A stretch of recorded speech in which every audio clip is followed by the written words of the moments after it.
Hello，各位觀眾朋友，大家好，我係定。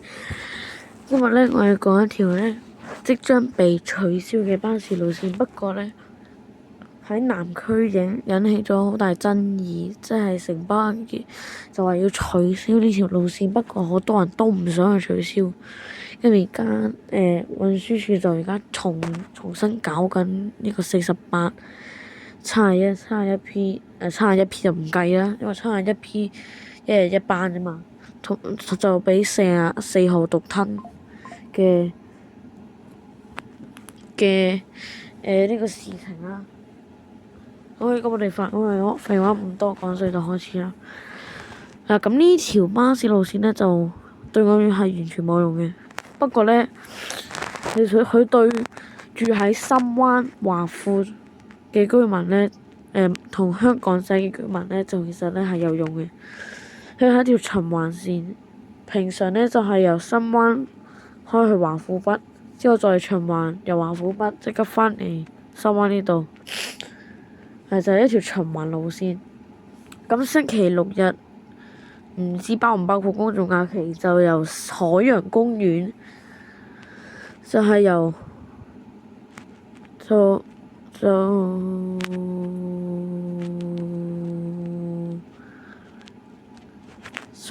海洋公園開去華富北，途中都係經過深灣巴士總站嘅，就係點解成日都彈出去？就係呢個假期佢咧就會嘅班次咧就係假期星期六日唔知包唔包括公眾假期，佢全日咧都係咧係由海洋公園去華富北，之後就循環返去海洋公園。咁我覺得呢條線咧都幾有用嘅，因為畢竟咧佢咧呢個都係唯一一條喺星期六日可以幫華富嘅居民啊、香港仔居民啊，畢竟香港仔呢個仔同埋深灣啲居民去海洋公園嘅一個唔錯嘅選擇啦。所以應該都係唯一一條可以接駁去海洋公園嘅喺深灣開嘅路線。畢竟咧，華富同埋香港仔就冇地鐵啦。雖然香港仔咧比較靠近黃竹坑，不過黃竹坑係喺工業區嗰邊嘅，所以就唔近嗰個住宅區嗰邊嘅。香港仔住宅區，咁呢啲乘客咧就可以咧選搭呢個48號線咧，搭車去海洋公園。除非你自己有車啦，咁唔係嘅話，你就應該會選搭呢條路線啦。係啊，呢條路線嘅班次咧就係10至40 10至30分鐘嘅班車，我冇記錯嘅話。10至25分鐘嘅班車。咁佢特別班次就係海洋公園去華富之後返嚟深灣。唔係喎，我啱啱講錯咗，唔好意思。就係喺海洋公園去到深灣，去到華富北之後再返嚟深灣，即係直接做深灣嘅終點站。又或者冇講錯，又或者係海洋公園直接循環去華富北，又或者係深灣。海洋公園循環去華富北就唔係特別班次。咁一係就深灣去華富北，之後就海洋公園，之後呢個都係特別班次。深灣直接單向路線去富安樓，華安樓就唔係富安樓，係華安樓，就唔係循環線嘅。咁呢條路線就係1977年嘅1月4號開辦嘅。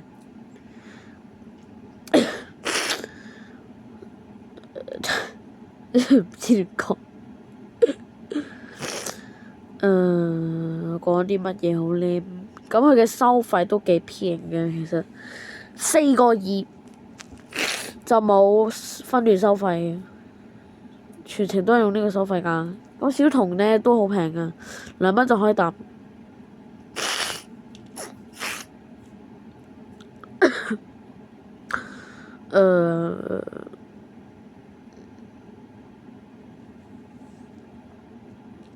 一陣1976年呢，中巴就打算因為配合海洋公園開幕呢，就打算開辦75號線，就係來往華富村同海洋公園嘅。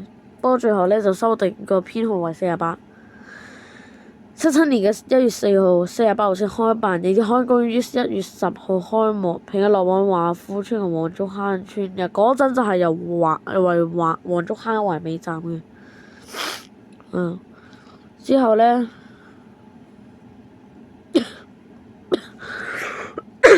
，sorry，咁嗰陣呢，1978年，即係過1年之後嘅7月24號，華富村用總站就遷往北華富村，咁應該就係華富村北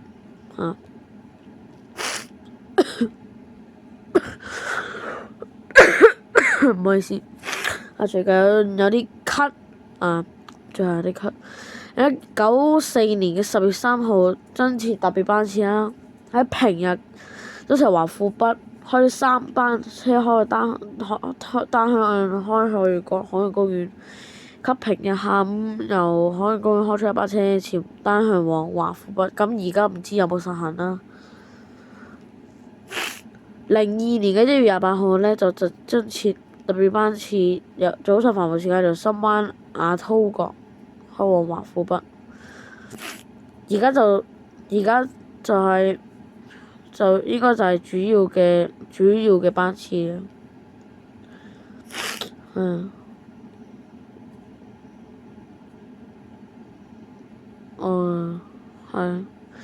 其實呢，佢係2009年嘅8月16號先改為一個循環線嘅形式嚟運作，之前都係單向開嘅。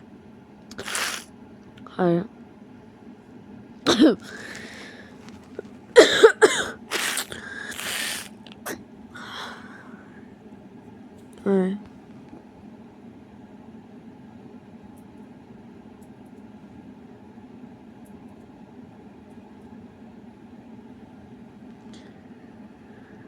2018年嘅9月30號，因為黃竹坑嘅臨時總站關閉而唔停嗰個站，由華富北方向改經南海3道巴士總站，即係嗰個黃竹坑嘅臨時總站就關閉咗，咁就改咗方向係經南朗3嘅巴士總站，之後要掉頭往南朗山嗰個方向北行，之後停茶馬沙紀念中學站啦。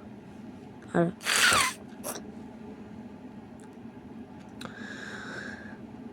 咁呢，佢星期1至5上課日，即係5點24分至7點，就安排12分鐘嘅班車，其實都幾密㗎啦。係啊，我自己覺得係幾密㗎。咁7點半至12點呢，就係15分鐘嘅班車。就係咁，佢最疏班次呢，其實都係深夜冇乜人搭嘅嗰個時候，一直9點06分至到去12點26分，就係25分鐘嘅班車。其實佢公眾假期同佢假期，即係1至5學校假期。呢個唔講，因為唔識。咁係星期6，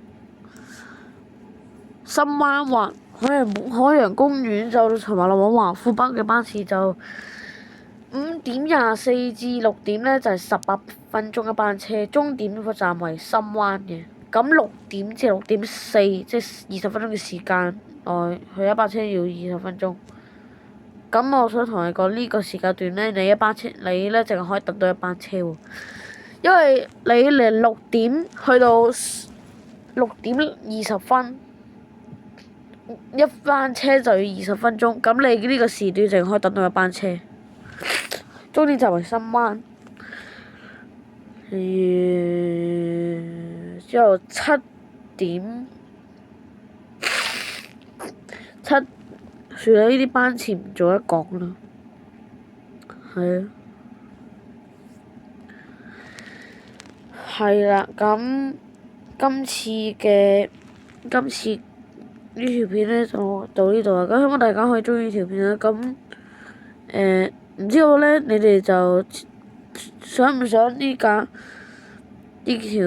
巴士線即係取消佢啦？咁如果你有意見嘅話，就喺我呢條影片嘅下方留言同我講。咁下次再見啦。咁我哋大家拜拜。